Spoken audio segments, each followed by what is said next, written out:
did want to start with the New York Knicks.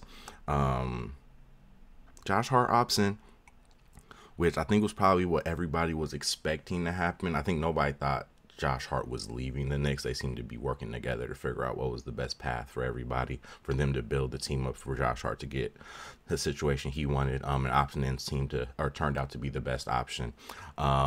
So it keeps the Knicks below the apron, the hard cap, below that level where they can still use that full 12.4 million mid-level exception, which is probably the biggest deal for them, and why they wanted him to opt in as opposed to opting out and maybe negotiating a new deal with the Knicks as a free agent, because that takes away, that would take away their option. That first year money would have been more than what he is making right now, and that would have taken them over that hard cap and taken away that taxpayers MLE for them to be able to use that.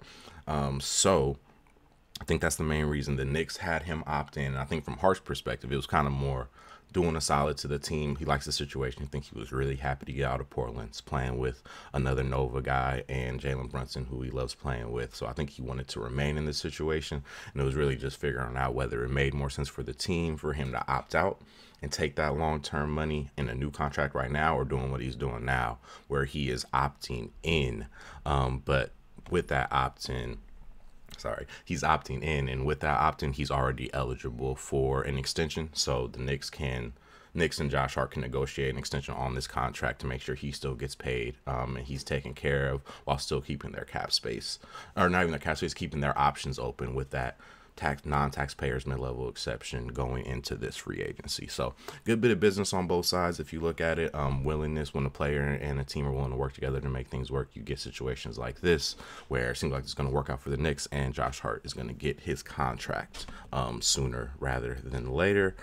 So yeah, just want to hit on that. And just for the Knicks, that keeps their options open for that taxpayer mid-level. Apparently they are interested in acquiring Harden.